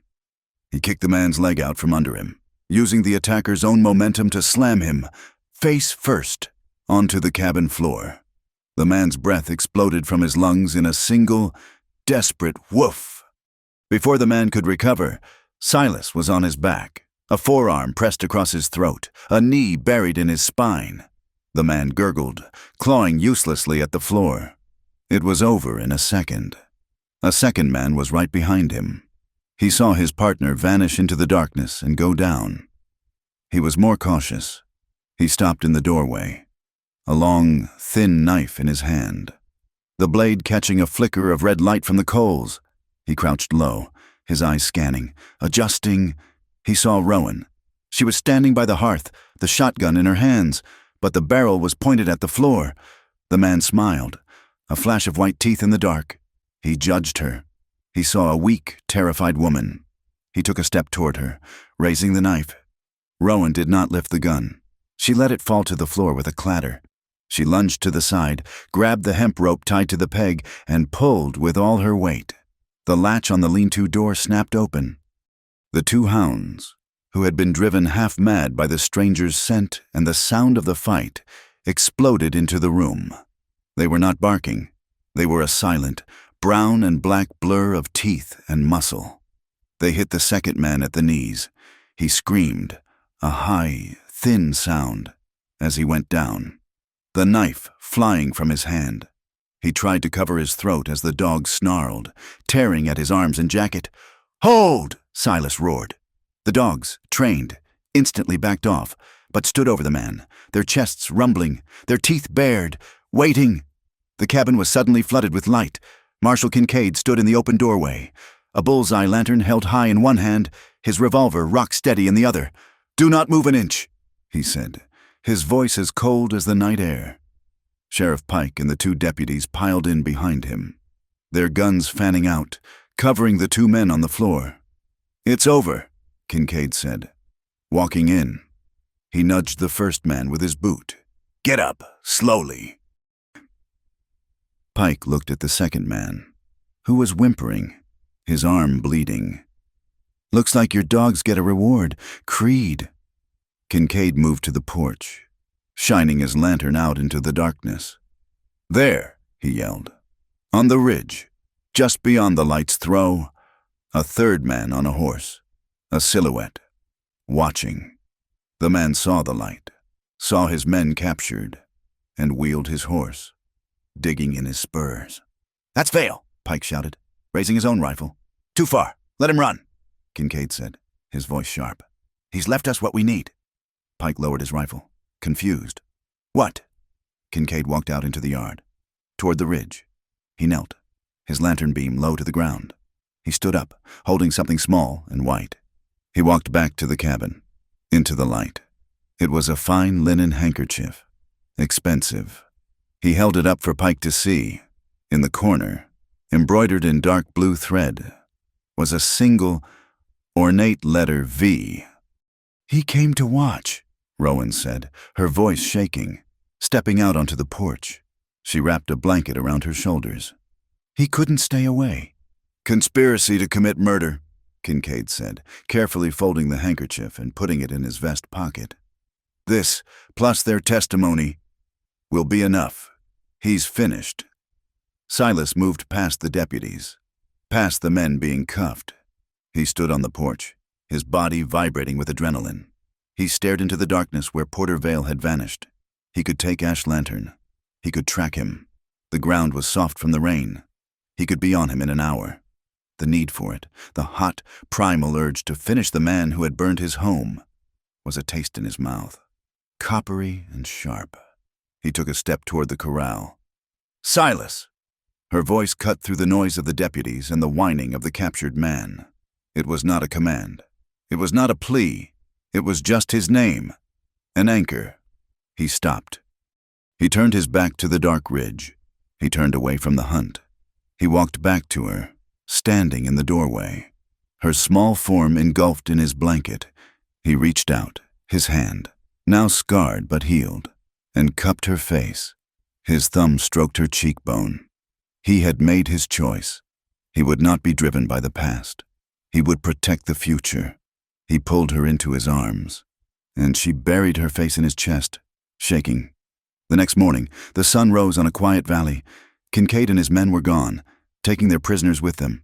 The trial in Santa Fe would be a formality. Silas and Rowan stood by the black, skeletal ruin of the barn. The silence was heavy.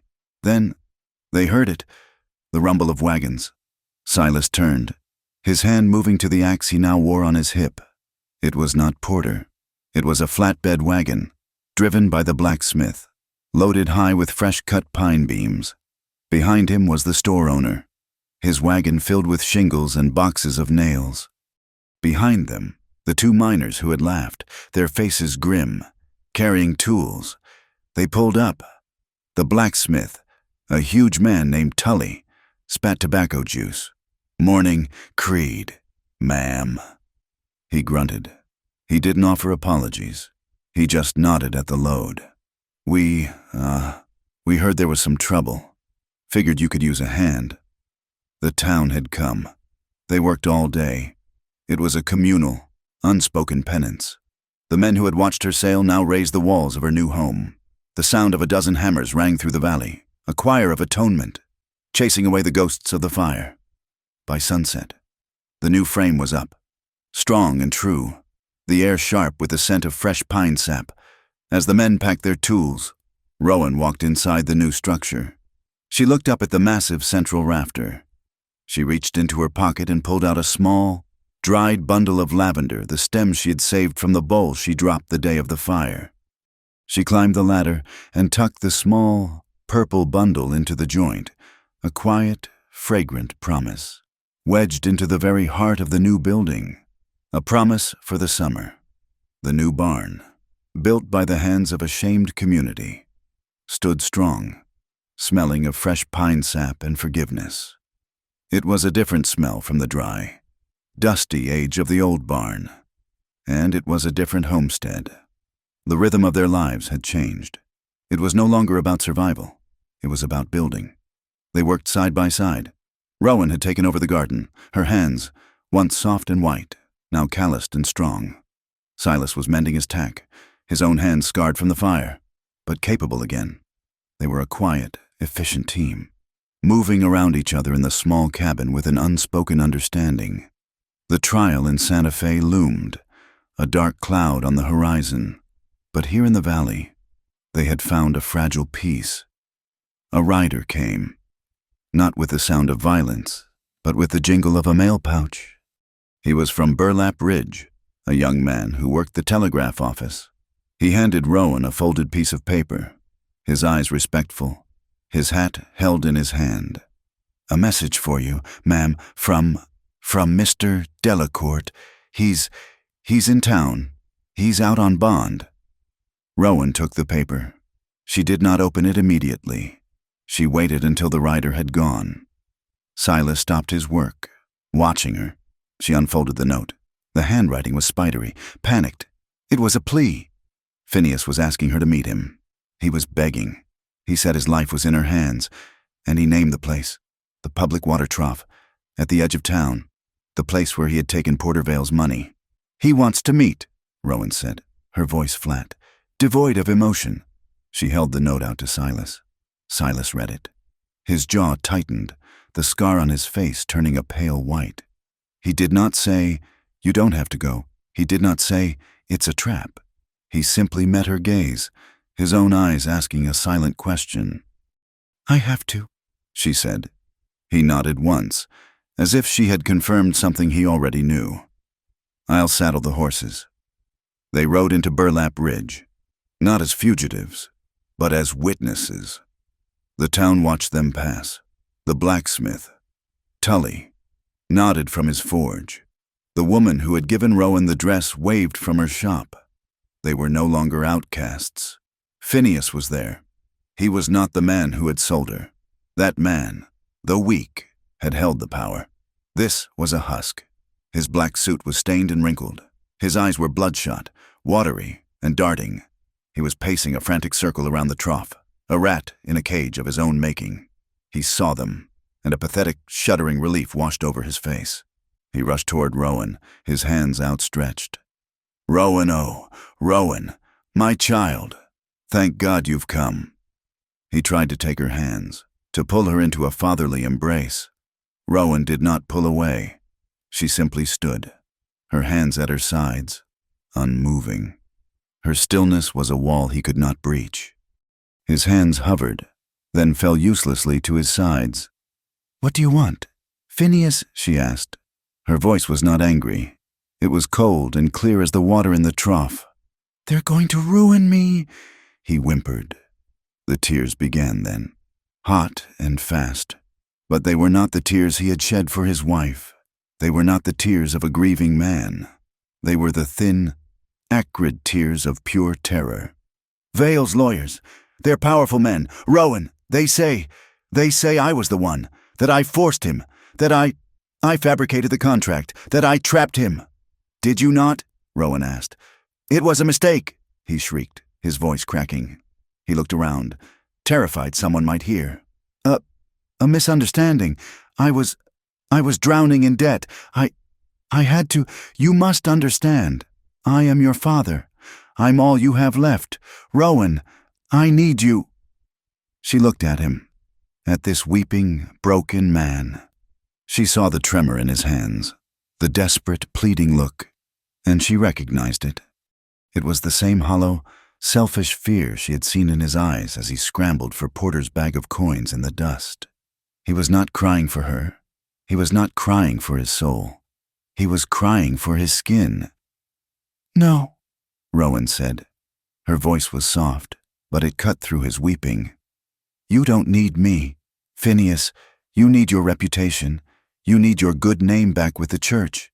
You need the world to see you as a poor, grieving widower who was tricked." He nodded frantically, latching onto the words. Yes, that's it. That's the truth. And you can tell them. You can save me." He took a shuffling step closer. Just tell the judge that you were confused, that you were unwell, that the fire and all of it, it confused your mind, the way it was before." He was asking her to pick up the brand and press it to her own skin. He was asking her to confirm the diagnosis, to agree that she was, and always had been, broken. "Tell them that," he begged. "And I'll give you anything. I'll sign a paper. I will grant you your freedom. I'll tell them you are no longer my ward. You'll be free, a free woman. Just say the word." A sound, almost a laugh, escaped Rowan's throat. It was a cold, sharp, bitter sound. "My freedom," she said, the words full of a terrible irony. "You think that is still yours to give after you sold it for $200? You think you still hold the key to that shed?" Silas had been standing back, holding the reins of both horses. He was a silent, looming presence, a mountain of quiet judgment. He had watched the entire exchange. He saw Phineas, not as a father, but as a man setting a new trap, a trap made of guilt, of pity, of supposed family bonds. He took one step forward. Rowan glanced at him. He raised his right hand, his scarred, strong hand. He did not speak. He just signed, the movements clear and sharp. "You, oh," nothing. He paused, then added a second, crucial part, his eyes locking with hers. Not him. Then he tapped his own chest. Not me. It was a release. It was the most profound promise he could have made. He was not another jailer. He was not a rescuer demanding payment. Their bond was not a new debt. She was, and would always be, her own person. Rowan took a deep, steadying breath. The air felt new in her lungs. She turned back to Phineas. The last thread of fear, of old obedience, snapped. "I will not lie for you," she said. Her voice was as calm and final as a judge's gavel. "I will not put that sickness back on myself to save your name." Phineas crumpled. He leaned against the trough. The fight gone, replaced by a gray, shaking despair. "Then I am lost," he whispered. You've destroyed me." "No," Rowan said, stepping closer. "You destroyed yourself. I am the truth, and I am done being silent." He looked at her, his eyes hollow. He was a man with no cards left to play. Rowan looked at him, at the shell of the man who had been her stepfather. She felt no anger, no pity, just a cold, clean sense of finality. She was no longer the pawn. She was a player, and for the first time, she would set the terms. "I will not lie for you," she repeated. "But I will offer you a path, not to save your reputation, but perhaps to save your life."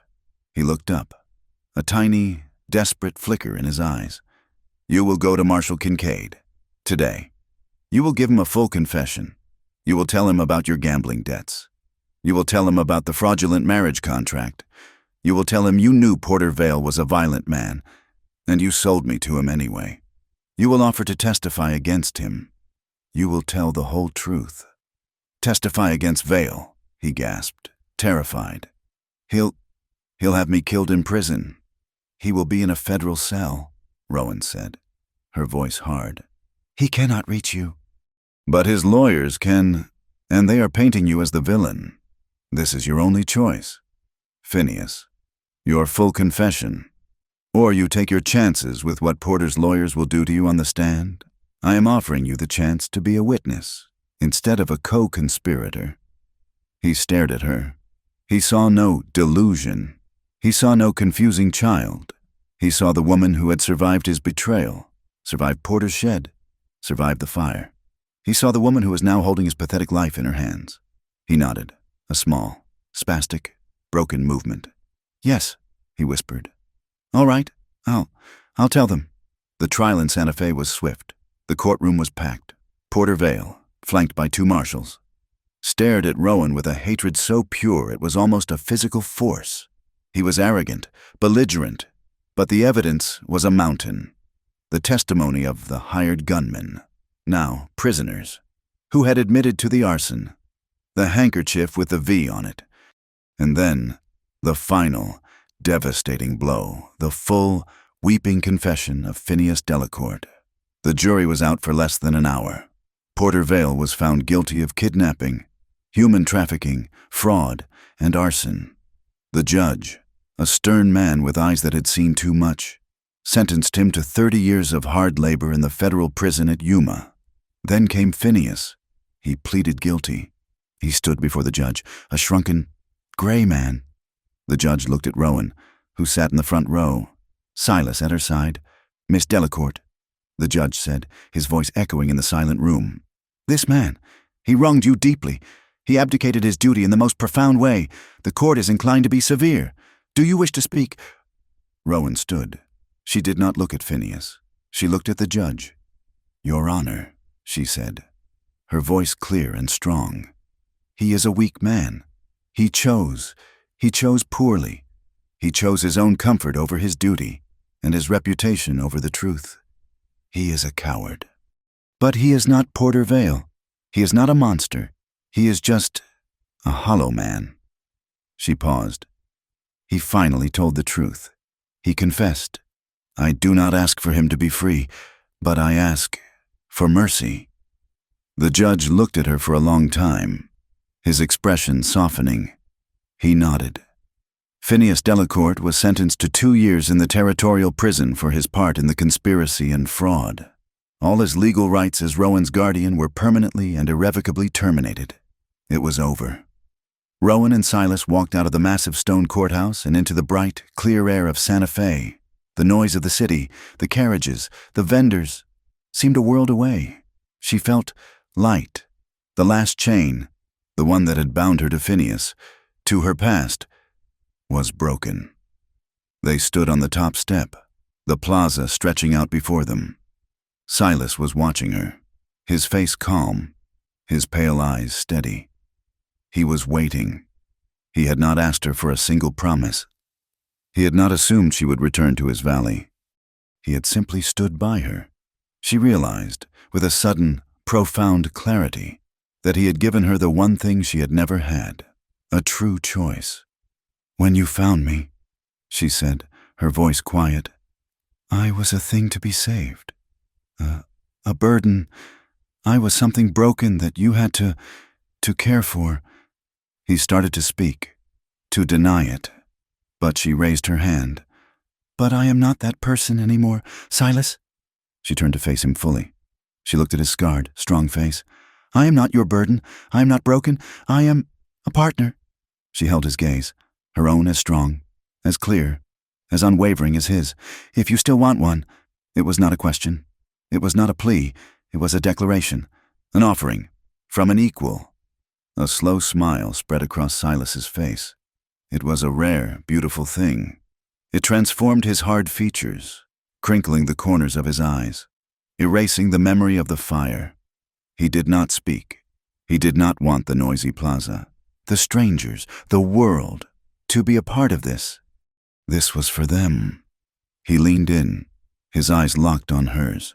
He mouthed the word, a clear, silent, absolute vow that she felt more than she saw.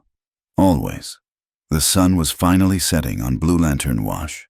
It was not the angry, brawling sunset of a lesser country, but a slow, profound soaking of color. The high mesas, which had stood as silent witnesses, drank the light and bled it back, turning the air a deep, bruised, and reverent purple. The homestead was whole. The new barn, built by the hands of a repentant town, stood solid, its sharp, clean scent of fresh pine sap a perfume against the memory of ash. The new fence posts, driven deep and true, marched along the valley floor. They were no longer a sagging line of defense. They were an honor guard, straight and tall, protecting the peace within. Rowan sat on the top step of the cabin porch. She was still. It was not the frozen, terrified stillness of the auction block, but a chosen, peaceful quiet. She wore the simple, dark blue cotton dress the townswoman had given her, a uniform of her new, reclaimed life. Her hair, washed clean of soot and fear, was pulled back from her face. It was tied with a thin, incongruous strip of faded, embroidered silk. It was the last remnant of the dress she had worn on the day she was sold, the badge of her Barren status. She had torn it from the hem, and now she wore it not as a shroud, but as a talisman, a good luck charm. She had repurposed her past, and it no longer had the power to bind her. She heard the soft scrape of wood on wood. Silas was coming. He was not empty-handed. He carried a chair. It was a rocking chair, its lines simple, strong, and honest. He had made it himself. He set it down on the porch beside her. Rowan ran her hand over the armrest. The wood was smooth, worn, and dark, almost black, but streaked with the lighter grains. It was beautiful. She looked at him, a question in her eyes. He nodded toward the burned-out skeleton of the old barn, now cleared away. He had salvaged the heaviest beams, the ones whose hearts had survived the fire. He had taken the black, charred timber of their greatest loss and, with his own scarred hands, had planed, sanded, and carved it into a new shape. He had turned the past into a place for the future to sit.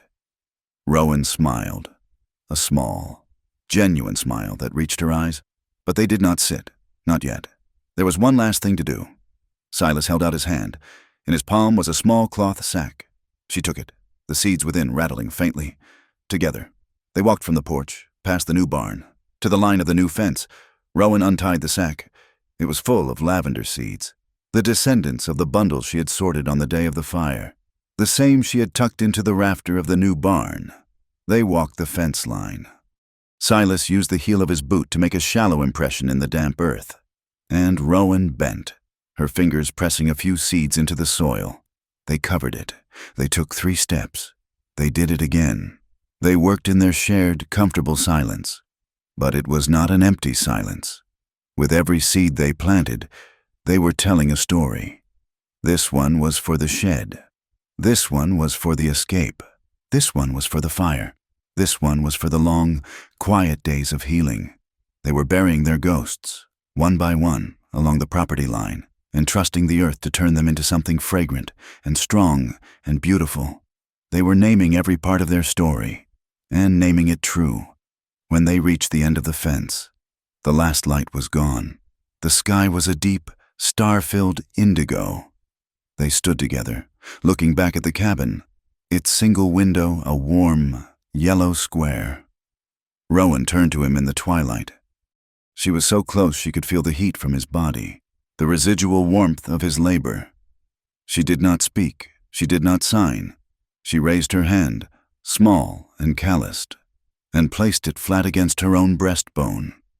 I am here. I am whole. Then she reached out and laid that same hand flat against the solid wall of his chest. His heart, beneath her palm, gave a single, steady, answering beat, a quiet drum, replying to hers. As am I. He looked down at her, his face, carved by sun and shadow, scarred by fire and life, softened. He leaned in. This was not the first kiss, the one of discovery and fragile questions in the rain-soaked cabin. This was the second kiss, the one of knowing. It was mature. It was certain. It held no desperation, no fear. It was the kiss of a man who had chosen, and a woman who had, for the first time, been free to choose back. It was long and deep and sure, but it retained their shared respect. He pulled back, just an inch, his eyes asking. She smiled against his lips, her eyes answering, yes. He kissed her again. It was a promise. It was a homecoming. He broke the kiss, but he did not release her. He gathered her into his arms, pulling her close, holding her as if she were the anchor he had been missing. Rowan let out a long, slow breath and let her full weight rest against him. She smelled him, not the smell of fear, or smoke, or blood.